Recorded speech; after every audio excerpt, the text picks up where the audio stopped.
Okay, we're all back from reading week. This week we start our look at acoustics. As usual, this summary video will review the previous week, preview this week's material, and I'll note the important stuff that you should be paying attention to in terms of dates and do and all of that. So just before the reading break, we looked at Airstreams and Phonations, and I was a bit behind on posting stuff, but you now have sample answers for the textbook exercises and a practice quiz for that topic. And we also that week had a quiz on the previous two topics, which has been marked, and you'll have the results for that. Right, so this week's topic is basic acoustics, and that's covered in chapter 7 of the textbook, and it's the first of 4 weeks that go through acoustic stuff, culminating in the acoustic characteristics of speech sounds in week 9. And if that sounds like a lot, it is. This stuff gets technical, and there's some math you need to know. I even have a special calculations practice quiz on eClass for this week. It's nothing wildly complex, mathematically speaking. It's high school level math, so you can definitely handle it. This 4-week sequence is definitely an accumulation. So this week's material will feed into next week's and so on. And even after acoustics, a couple weeks after we finish this acoustics stretch, when we talk about hearing and perception, some of these concepts are going to get kind of recycled and revisited from that perspective. Okay, so in this chapter, we open with a discussion of air pressure, because the sound that we rely on for language is all carried by small pressure fluctuations in the air.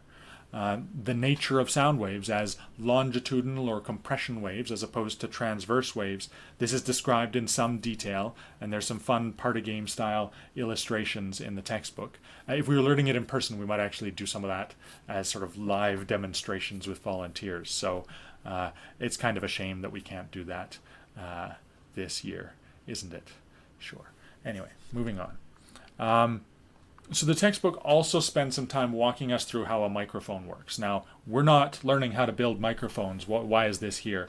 One of the things about waveforms, which is the next section, waveform depicts a wave kind of like this, right?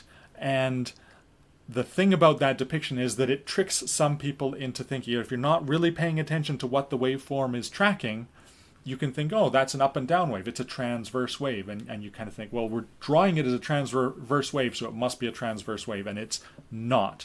That's not what it is, and that's not what the waveform depicts. And if you go through this section on the microphone and how the section sort of has you visualize the movement of the membrane in the microphone and then transferring that onto the graph, then it might help you to avoid that particular kind of basic error.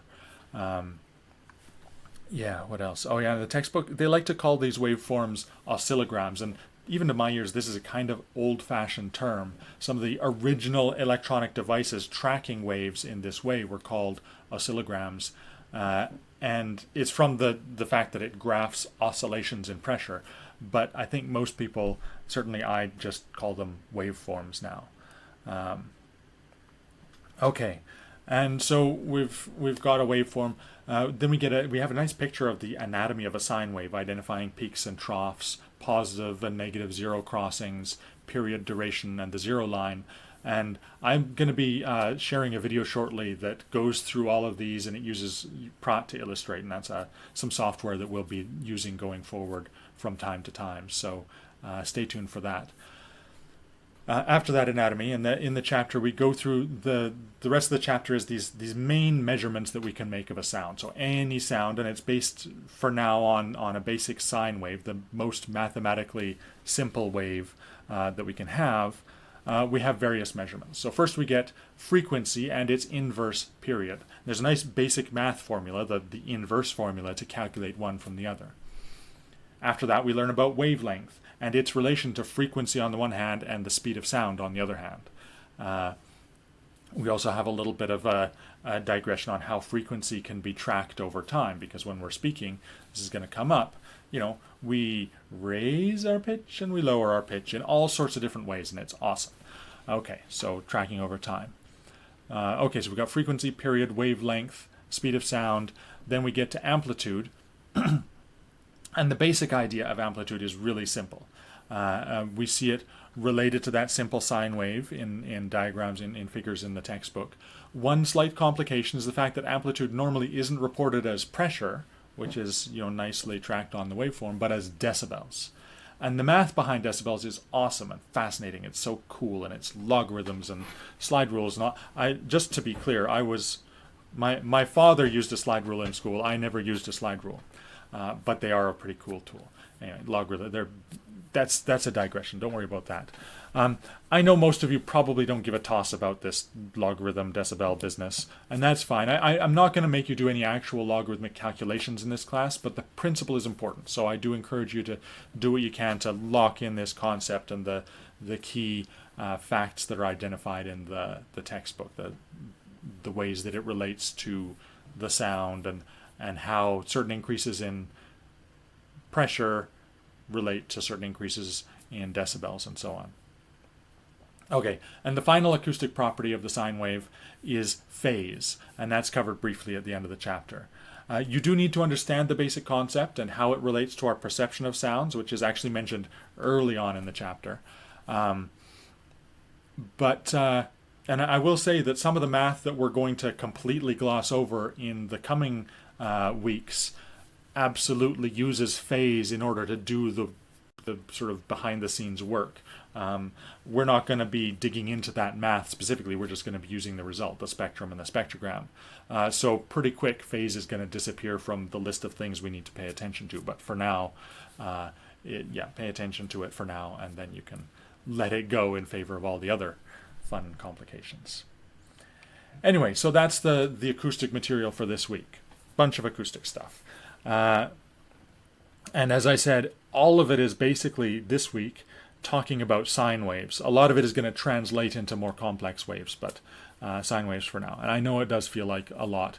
I want to encourage you to try out the practice quiz, try out the calculations practice quiz, and the exercises from the textbook. Let me know or reach out to each other, whatever you need to do. If you come to a point that you can't quite work out on your own, it's an important week to really do what you can to lock things in. Because as I said, it's going to build next week. We're going to have a whole bunch of new stuff to sit on top of this, and it really is supported by this knowledge. Okay, in terms of important dates, the first lab assignment is due on Tuesday this week. That's the day after I'm posting this video. And I'm hoping you're well on your way to finishing that. I am happy to spend a bit of this week's tutorial answering last-minute questions about the assignment if needed, but I also expect we'll want to spend a fair bit of time locking in all these new acoustics concepts. Okay. Next week is the third graded quiz. It's going to cover Airstreams and Phonations as well as this week's basic acoustics material. So I do encourage you, once you've finished learning this week's material, to make sure you've tried out those practice quizzes, the one from week 5 before reading week and this one. As usual, I do try to pitch the practice quizzes to give you a good idea of the difficulty and length of the graded quiz. The general structure you probably are starting to get from now, based on the 2 graded quizzes we've already done, is I do 10 points from each week's material, and each week's material gets at least 1 long answer question, right? So really dig deeper into things. So yeah, that's it for this video. I know it's a lot.